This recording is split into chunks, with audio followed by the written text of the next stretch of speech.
let's talk about Aaron Rodgers. We've been all over it, but Aaron Rodgers is coming to New England.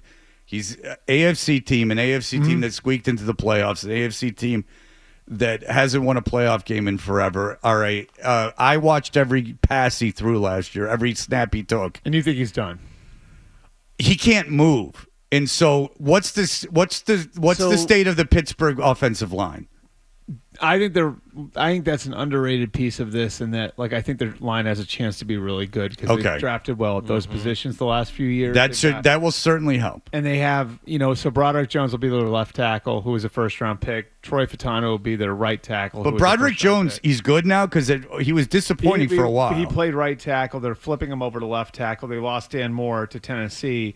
Troy Fautanu was their first-round pick a year ago. He got hurt and missed his whole rookie year. But he was considered coming out of Washington a very, you're not going to get this wrong sort of thing. Just a very safe pick, right? So you got the two tackles with young guys who are ascending. You have maybe the best young center in football, who's awesome as a rookie last year, this guy, Zach Frazier. You got a guard who was a rookie last year in McCormick, and then Samalu, who came over from Philadelphia. So, their offensive line has a chance to be a real strength. I think the easiest way to explain this is to kind of juxtapose it against bringing back Russell Wilson, which was never happening for a variety of reasons, or trading for Kirk Cousins, or signing Daniel Jones. To me, this is not a team that needed to hit a single or a double at quarterback. They've got a very short window with the players they have. Like we talked about, Watt's going to be 31. Fitzpatrick's going to be 29. Hayward's at the end of his career. DK Metcalf is on his third contract now. Now, he's not old, but he's been a little beat up. So I think you're dealing with with the core players you have, a short window. So what makes more sense? Swing for a single or double? Or load up and just swing for the fences, and if you miss, you miss? It could go horribly wrong. But it could go really, really right also. What's your opinion? I think Aaron is going to come in. They said this last year. I know. I think this has a chance to be like Favre in Minnesota. No kidding. In 09. And that's the one piece is that it was the Jets, and I'm not just saying that. But that was a weird. But that was it was that was a veteran Vikings team that had a lot right around the quarterback, that had an established program, and the thing that gives me some pause is the division that they're in. Right. Because, I think Cincinnati's going to be a lot better. They should be. And Baltimore's Baltimore. But Favre came into a pretty good offense last year. Favre not Favre. I mean, Rodgers came into a pretty good offense last year. With the Jets? Yeah. I mean, on paper. I would agree with that. You still had the offensive line issue, though. Right. It was affected by injury. We were relying on Tyron Smith, and that didn't work out. How much of that, though, was the line or his inability to move? I think it might be a little combination of it, but the guys I've talked to, I did, you can tie Cousins and Rodgers together again. They were both coming off Achilles last year. And I know, having talked to some people around Cousins, it was if you really look at it, the history of quarterbacks who have an Achilles injury, older quarterbacks, it generally that first year they have trouble driving off the ball or driving off their plant foot. If it is to their plant foot, I can't remember if Rodgers was to his lead foot or his plant foot, but I think maybe it was to his lead foot. But generally, the older player it takes a little longer for them to come back and regenerate, and I think that's supported at least somewhat. And I brought this up to you, Fred, the Jacksonville game. If you go and look at that game and just disregard the opponent, I know that's hard to do, but you watch that game and it looked like Aaron Rodgers. Mm-hmm. So, that's the hope. Now, and again, I don't think that there's any sense. I get Pittsburgh's logic here, and that Pittsburgh's logic is it doesn't make any sense for us to swing. Daniel Jones, what's that going to do for you? You're sort of spinning your wheels. You know what I mean? And there's no easy answer to the question. You could have gotten Stafford, but Stafford was never leaving L.A. What other answer was there out there? If you feel like you've only got a year or two left with Watt at the height of his powers, with Fitzpatrick at the height of his powers, with all these different elements, the way they're constructed right now, and it's not like you have an answer. Just swing for the fences and see what happens. Yeah, But if you recall when Rodgers got hurt, Yeah. it took 3 snaps. The 2 dropbacks, he just took sacks. And it's in I remember thinking when he took the first sack, why aren't you moving? Like you almost seem obstinate. Like you're almost like refusing to move. Yeah. And then last year, if you watch the first Patriot game, he's running in quotations, but he's moving around. He looked really good. He looked awesome that first Patriot game. Yeah. You have to watch the NFL and how it's played now, because if you watched every Jet game last year, it was like you were watching 2 different sports. On one side of the ball, you had guys extending plays and just forget running north-south, just running laterally. Like extend in the NFL, how long do you have, Bert, to throw the ball? Really? Generally. 3 seconds, 2 seconds. 2 seconds. So 1, 2, right? 1, 2. So when you were watching games with Drake May, with anyone else, watch a Bills-Jets game from last year and watch what Josh Allen could do. Forget north and south. Just get the ball. Time. Here comes someone. I might get hit, but I'm going to run to at least get rid of the ball. Like, at least get rid of the ball. Take a neutral play. Look, it's something else to watch Aaron Rodgers last year. well, for those first 2 plays, what he's doing is he's setting them up.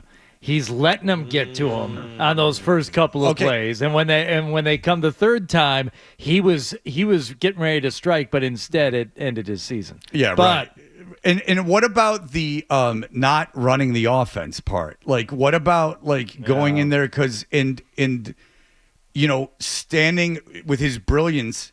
And I don't doubt he's a brilliant football player, but you have a limited amount of time. It got to the point where he was taking numerous delay of game penalties for no reason. He was just standing there, being a genius. And in the Jets, Bert, you know this, on the field stuff, whatever. Do you know what the Steelers are coming from, though? What's that? What they had last year? Yeah.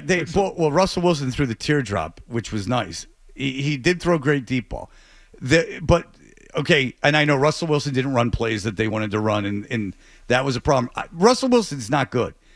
But Aaron Rodgers, what was pissing Garrett Wilson off, apparently, and Breece Hall off, is he was checking out of everything for no reason. Like, they were like, why aren't we running? Well, he didn't try, and he had that Brady thing where it's like hard to build trust with him, and once you're out, you're sort of out. Like, that's where But they gave him Lazard and they gave him Devontae Adams, and then he just fed Devontae Adams, but they weren't winning with those 2. Right. I mean, they couldn't have done more for him.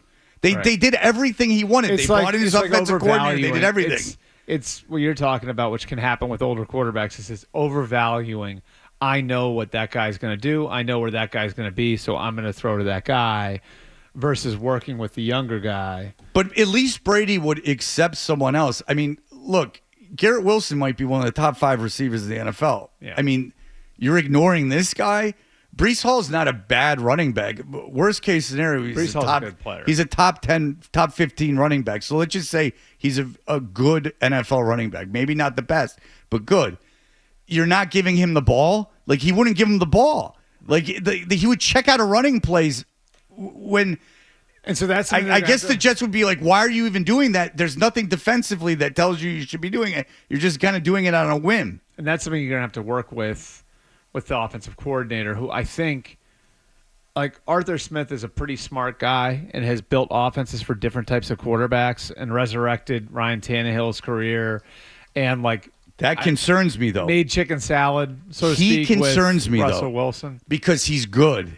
He's a very good offensive coordinator with head coaching experience, and you're bringing Rodgers in, and he's not going to do what he says. There's nothing that leads me to believe that they could be on the same page Sunday morning. Well, I think Aaron is going to respect Arthur because Arthur is really bright. But he brought in his own offensive coordinator and didn't respect him. He brought in Hackett and didn't respect him. He did respect him, but then they demoted him, and that was kind of a point of contention. They demoted him, Bert, because they weren't winning games, and they weren't producing offensively. Well, their defense sucked, I think what too. people there would tell you, and people who went through that last year would tell you, is that all the panicky stuff that happened via the owner was sort of created the issue for Aaron. It wasn't like Aaron it wasn't like Aaron's problems or inconsistency in Aaron's play was creating these issues that the owner had to address. It was the owner was overreacting and creating issues and made like what were small problems bigger problems. But they weren't winning when he made those moves. I mean, he fired Saleh at what, 2-3? Yeah, but it's not like. But you have to remember how they won the Tennessee game. Is Will Levis gave him the ball. He just said, "Here." They should have lost to Tennessee. Bert, the only game they won out of those for real was the Pats game. Yeah. And that's the one everyone here saw. Right. I assure you he was bad. I would just say, like we said, we acknowledge. Woody Johnson screwed up. But Aaron Rodgers let that happen. No, he wasn't good. And, like, that's the thing is, like, I think what you're counting on is you're putting him in a more stable environment.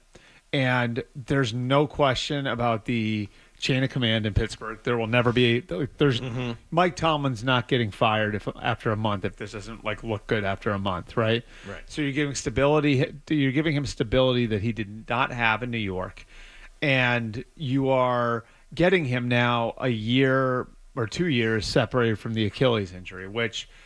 With an older player, again, there are people that think that that's going to make a difference. I mean, you guys have talked about Jason Tatum till you're blue in the face, right? Mm-hmm. Well, why wouldn't? Let me ask you this: like when we constantly talk about football players, like coming back. I mean, Cam Akers. Do you guys remember that? He came back from an Achilles in 4.5 months.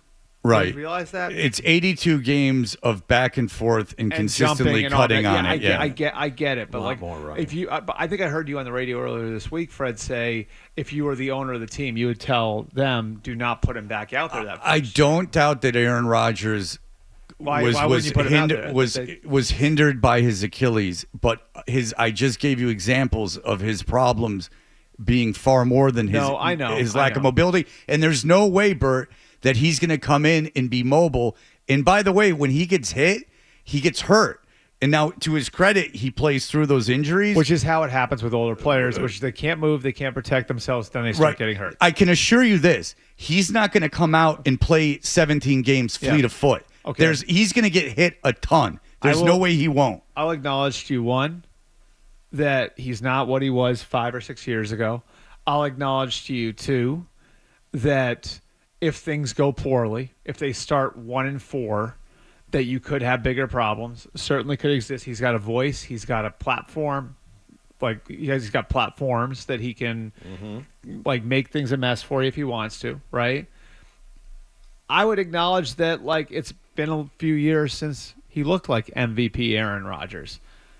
I'd also say this is still the best option for the Steelers because I don't doubt it. With that core of players, and this is the price. We've talked here about like the Patriots chased the Mac Jones mistake for 3 years. I wouldn't have drafted a quarterback. They chased, and this to me is again, it's like with Indianapolis now. This is them. I'm just asking how good they're going to be. This is chasing the Kenny Pickett mistake. I understand. I'm just asking. I never said they should have drafted a quarterback this year. I think you should have sat out the draft like they did. I wouldn't have drafted a quarterback. Were they? I'd have to look this up. I'm not asking rhetorically. I think they were 10-2 last year or something before the collapse. I don't know. Something like that. Yeah. They were 9-2. The thing is, but all I'm asking is how good they're going to be. Was Fields bad? Fields was fine. Fields was fine. Yeah. Fields was fine. Russell for a time was fine. They had to manage it though. Yeah. And like if Aaron's out there, if he's at his best, for his age, then I think you can like I just think that this is to me like this is a weird situation to be in because this should be like when Kenny Pickett is going on to his second contract and like if you hit on that quarterback in the first round, which you never should have taken a quarterback in the first round out of that draft class. But like this is when like okay, like he's good enough to get TJ Watt a ring. Okay. Right?